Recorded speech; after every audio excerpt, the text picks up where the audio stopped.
Hindi niyo po ba napansin, bakit sinasabi natin sa mga namatayan na nakikiramay kami, pero habang buhay, hindi ka man nakikiramay sa problema ng tao? Bakit hihintayin mo pa na mamatayan siya bago ka makiramay doon sa tao? Bakit kung kailan patay na yung tao, doon natin siya sinasabihan na rest in peace? Pero bakit habang buhay siya, hindi man natin masabi na live in peace? Kung kailan nagtagumpay ang isang tao, doon natin siya sinasabihan na mabuhay ka. Pero di ba mas maganda na sabihan mong mabuhay ka pag lugmok siya, pag nahihirapan siya, pag nalulungkot siya. Napakarami ng buhay sa atin, pero sa totoo lang patay. Bakit patay? Dahil napakaraming hinaharapan na problema. Bakit patay? Dahil hindi sila masaya. Bakit patay? Dahil hindi sila payapa. May kasabihan nga that some people live until 25 years old and yet they are only buried when they are 75.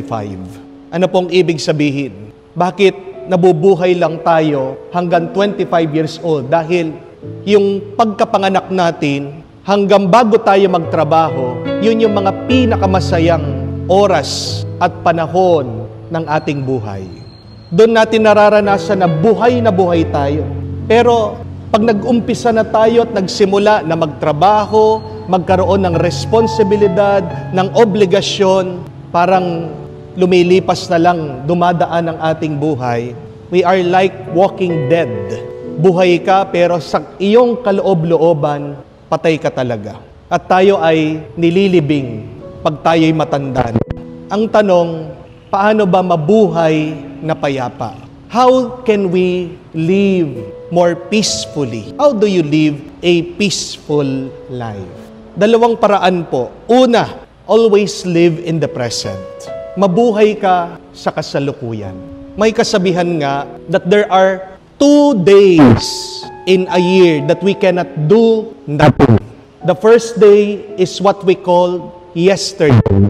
And the second is what we call tomorrow. 2 araw lang sa buong taon, wala kang magagawa. Yung kahapon at yung bukas. Pero napakarami sa atin nabubuhay pa rin sa kahapon. Meron tayong mga regrets, mga pagsisisi. Hanggang ngayon, hindi natin matanggap yung ating mga nagawang pagkakamali.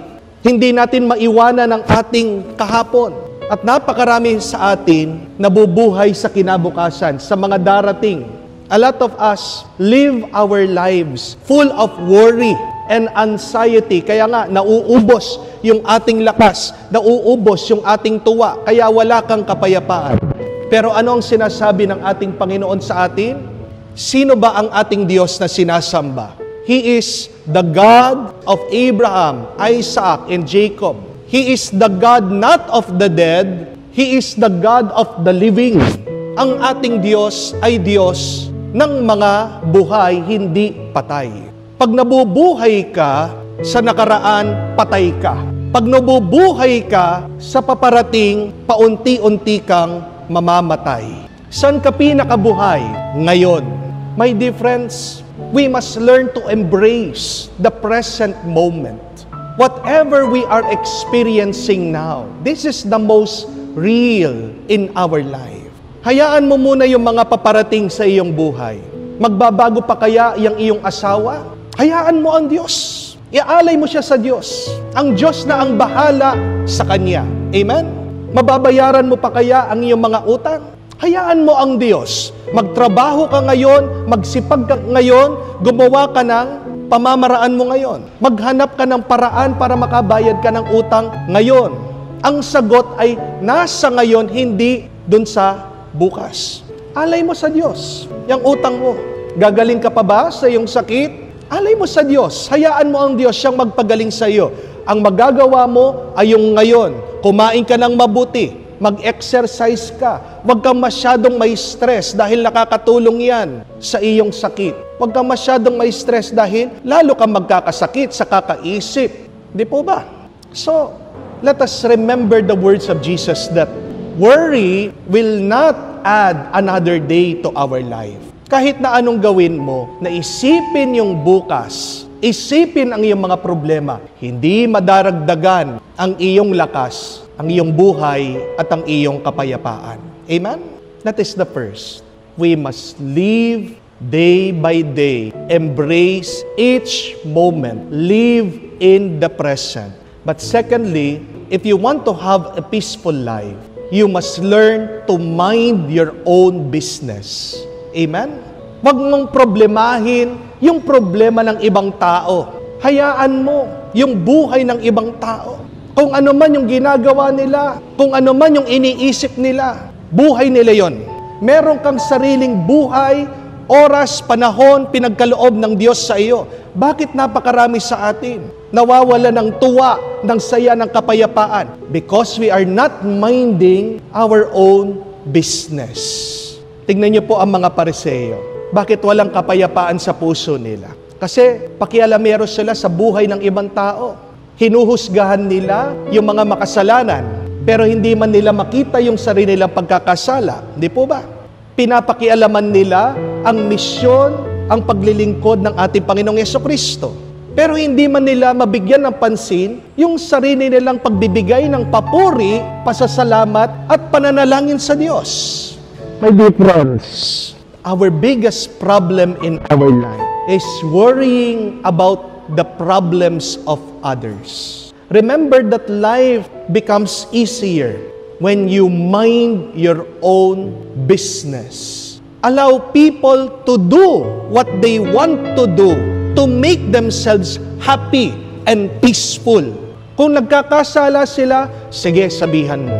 Sige, pangaralan mo. Pero hanggang dun lang. Huwag ka maghihimasok sa buhay nila.